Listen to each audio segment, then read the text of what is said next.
नमस्कार प्यारे छात्रों, आप सभी का स्वागत है आपके अपने YouTube चैनल जिसका नाम है राम संस्कृत क्लासेस। तो छात्रों, हम लोग पढ़ रहे हैं बिहार बोर्ड मैट्रिक एग्ज़ाम के लिए सब्जेक्ट संस्कृत, जिसमें हम लोगों ने इस वीडियो से पहले बिहार बोर्ड मैट्रिक एग्ज़ाम में आने वाले जो आप लोगों को आते हैं कि निम्नलिखित वाक्यों में से किन्हीं 6 वाक्यों को संस्कृत में अनुवाद करें।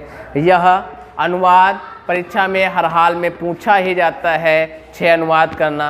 तो हम लोग अनुवाद के बारे में चर्चा कर रहे हैं। तो इस वीडियो से पहले हम लोगों ने 2024 के फर्स्ट पाली का और सेकंड पाली यानी कि फर्स्ट सिटिंग और सेकंड सिटिंग तथा 2023 का भी फर्स्ट सिटिंग के जितने भी पेपर में अनुवाद आए थे उन अनुवादों को हम लोगों ने पढ़ लिया था। तो आज हम 2023 सेकंड सिटिंग के पाली में जितने भी अनुवाद आए थे वो कैसे आए थे अनुवाद, जो भी अनुवाद आ रहे हैं वही अनुवाद पुनः बार बार रिपीट हो रहे हैं। तो यदि हम प्रत्येक वर्ष के जितने भी अनुवाद आए थे उनका ही अध्ययन कर लेते हैं तो आगामी परीक्षा में जो हमारी 17 तारीख से होने वाली है उसमें हम लोगों को उन्हीं में से कोई ना कोई अनुवाद 6 अनुवाद अवश्य मिल जाएंगे। तो आइए शुरू करते हैं। पहला अनुवाद आया था वह घर से विद्यालय जाता है। पहला था अनुवाद वह घर से विद्यालय जाता है। ये था पहला अनुवाद। पहला अनुवाद था कि वह घर से विद्यालय जाता है। अब इसको हमें संस्कृत में बनाना था तो हम बताए थे कि जब वह आएगा तो वहाँ पर ध्यान देना है कि वह क्या है, पुल्लिंग का है या स्त्रीलिंग का है या नपुंसकलिंग। तो जो पुल्लिंग का होगा तो सह बताए थे, यदि स्त्रीलिंग होगा तो सा, और नपुंसकलिंग का होगा तो तत्। तो जाता है पुल्लिंग है तो इसका वह की संस्कृत हो जाएगी सह। घर से जाता है यानी घर से अलगाव हो रहा है, और जहाँ पर अलगाव होता है तो वहाँ पर होती है पंचमी विभक्ति, और यहाँ पर है घर, एक घर है तो पंचमी विभक्ति का एक वचन तो हो जाएगा गृहात। सा गृहात कहाँ जाता है, विद्यालय को जाता है तो हो जाएगा विद्यालयम। जाता है कि हो जाएगी गच्छति। तो ये हमारा वाक्य बन जाएगा सा गृहात विद्यालयम गच्छति, वह घर से विद्यालय जाता है। इसके बाद दूसरा है जो वेरी वेरी मोस्ट इम्पॉर्टेंट है, इसको आप VVIP में लगा सकते हैं। यह जो अनुवाद है, क्योंकि यह अनुवाद ना तो 24 में फर्स्ट पाली में पूछा गया है, ना तो सेकंड पाली में, और 23 के भी फर्स्ट पाली में नहीं पूछा गया है, यानी कि 23 का सेकंड पाली का है, यानी कि यह परीक्षा में 100% पूछे जाने की संभावना है। गंगा हिमालय से निकलती है।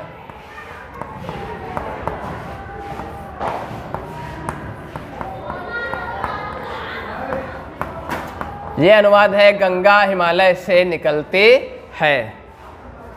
यह अनुवाद इसको टिक कर लीजिए, या परीक्षा में अब की बार आपको रखा मिलेगा, यानी कि पक्का यहीं से रहेगा आपका यह अनुवाद। तो गंगा हिमालय से निकलती है तो गंगा की संस्कृत हो जाएगी गंगा, क्योंकि स्त्रीलिंग का वही रूप चलता है।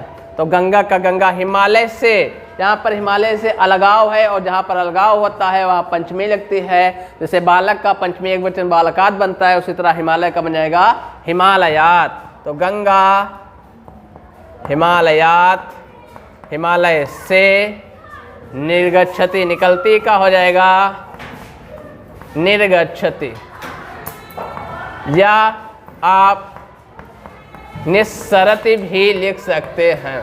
यदि आपने निस्सरति याद किया है तो निस्सरति भी सही है, यदि नहीं तो निर्गच्छति दोनों, यानी गंगा हिमालयात निर्गच्छति या निस्सरति, दोनों में से एक लिख सकते हैं, चाहे आप निर्गच्छति लिखें या निस्सरति लिखें। इसके बाद तीसरा अनुवाद है विद्याहीन मनुष्य पशु के समान होता है। तीसरा अनुवाद है विद्याहीन मनुष्य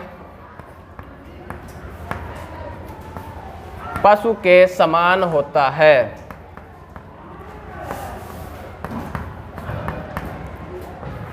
यह भी जो अनुवाद है डबल टिक लगा कर रखिए, यह भी परीक्षा में पूछे जाने की संभावना रहती है। तो विद्याहीन का संस्कृत हो जाएगा विद्याहीनः। विद्याहीन का क्या हो जाएगा? विद्याहीना। मनुष्य का हो जाएगा मनुष्यः। मनुष्य का हो जाएगा मनुष्यः। विद्याहीनः मनुष्य। पशुतुल्यम, पशु के समान, तो क्या लिख देंगे हम यहाँ पर?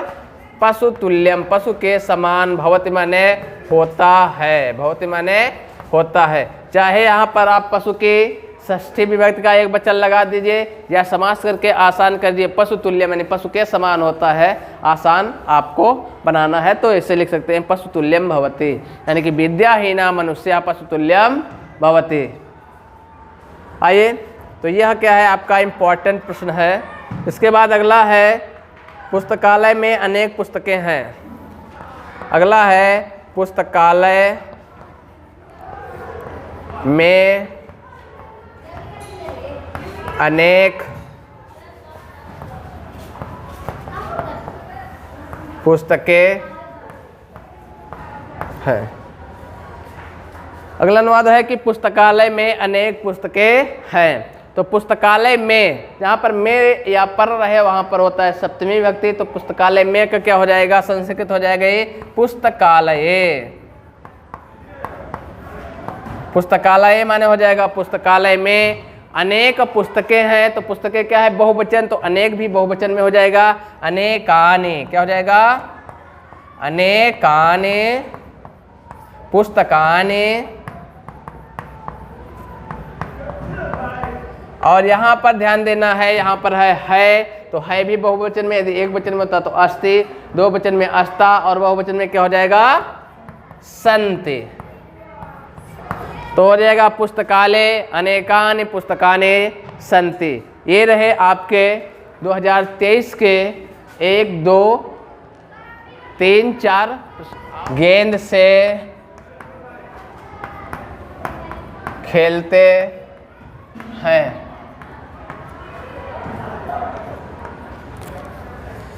ये अनुवाद है, यह भी अनुवाद जो है आप इसको डबल टिक लगा के रखिए, यह भी परीक्षा की दृष्टि से महत्वपूर्ण है। यह लड़के गेंद से खेलते हैं, तो लड़के खेलते हैं यानी बहुवचन है, तो लड़के का क्या हो जाएगा? बालकाः। क्या हो जाएगा? बालकाः। गेंद से तो हो जाएगा कंदुकेन। कंदुकेन। बालकाः कंदुकेन खेलते हैं। क्रीडन्ते, क्रीडन्ते। तो यह अनुवाद बन जाएगा हमारा बालकाः कंदुकेन क्रीडन्ते, लड़के गेंद से खेलते हैं। आइए अगला देखते हैं, अनुवाद है पटना गंगा के किनारे है। पटना गंगा के किनारे स्थित है।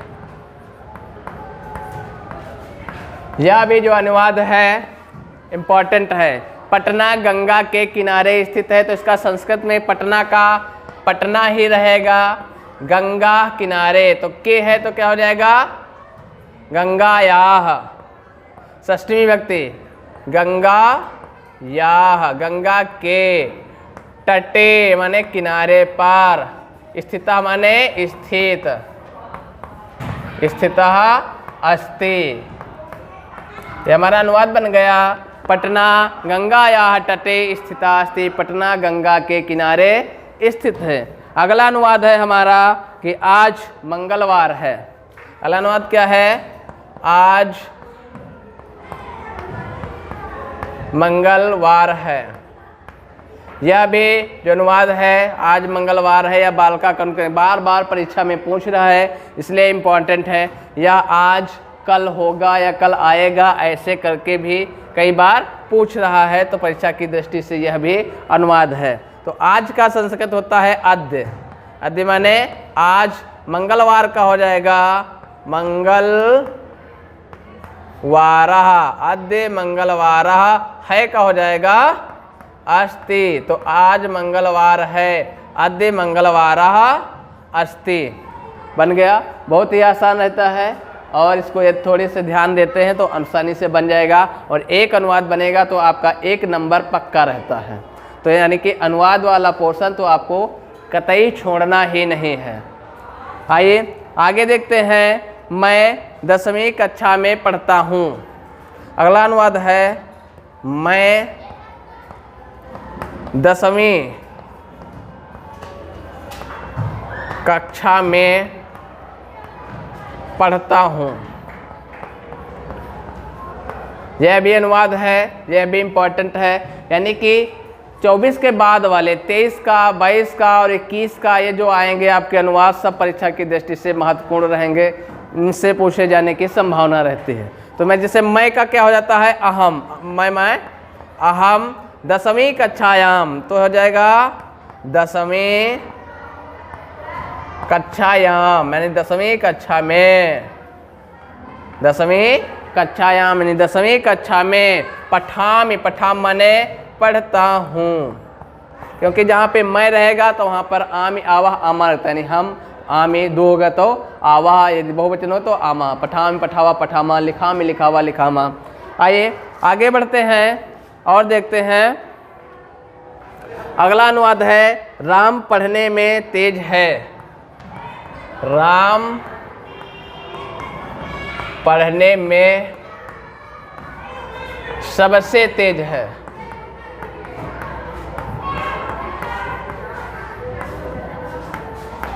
यह है हमारा अनुवाद कि राम पढ़ने में सबसे तेज है। तो राम का क्या हो जाएगा रामः, पढ़ने में तो पठने क्या हो जाएगा पठने, माने पढ़ने में। सर्वेशाम सबसे ना, तो सर्वेशाम तेजः तीव्रः या तीव्रः अस्ति, सबसे तेज है। रामः पठने सर्वेशाम तीव्रः अस्ति, या सर्वेशाम मेधावी अस्ति भी बना सकते हैं कि रामः मेधावी अस्ति, तो मेधावी हो जाएगा सबसे तेज है या सबसे श्रेष्ठ है। आइए अगला अनुवाद देखते हैं। अगला अनुवाद है संस्कृत देवताओं की भाषा है। संस्कृत देवताओं की भाषा है। हमारा अगला अनुवाद है संस्कृत देवताओं की भाषा है, जिसको आप डबल टिक लगा के रखिए, क्योंकि यह भी परीक्षा की दृष्टि से बहुत ही महत्वपूर्ण है। तो संस्कृत देवताओं की भाषा है, सबसे आसान इसका रहेगा संस्कृत देव भाषा अस्ति। क्या हो जाएगा संस्कृत देवताओं की भाषा है, तो कर देंगे इसको देव भाषा। यह भी 2023 में पूछा गया और 24 में भी पूछा गया था। तो संस्कृत देव भाषा अस्ति, संस्कृत देव भाषा है। ठीक है, सबसे आसान देखने में जो कथन लगता है वो सबसे आसान। संस्कृत देवताओं की भाषा है तो संस्कृत देव भाषा अस्ति, संस्कृत देव भाषा है। अगला अनुवाद है, अगला अनुवाद है हमें पर्यावरण की रक्षा करनी चाहिए। हमें पर्यावरण की रक्षा करनी चाहिए। तो हमें ये बहुवचन का हो जाएगा, तो बहुवचन का क्या, तो अहम आवाम वयम, यहाँ पर हो जाएगा वयम।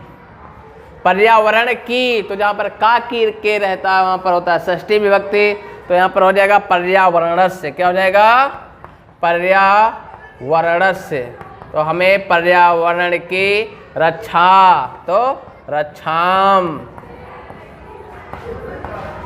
करणीयाः, हम लोगों को या हमें पर्यावरण की रक्षा करनी चाहिए, करणीयाः। अगला और अंतिम अनुवाद है और जो परीक्षा की दृष्टि से बहुत ही महत्वपूर्ण है। अगला है सदा सत्य बोलना चाहिए।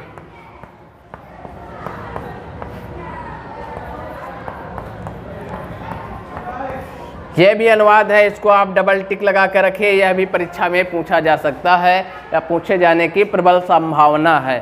सदा सत्य बोलना चाहिए, तो सदा का सदा, सत्य का सत्यम और वदनीय, वदनीय, सदा सत्यम वदनीय, सदा सत्य बोलना चाहिए।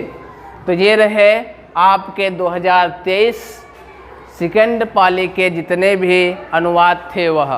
तो आशा करते हैं आप लोग अपनी तैयारी को पूर्ण कर लिए होंगे, और जो भी अनुवाद आपका नहीं बन पा रहा है, नहीं समझ में आ रहा है, तो कमेंट करके ज़रूर बताइए।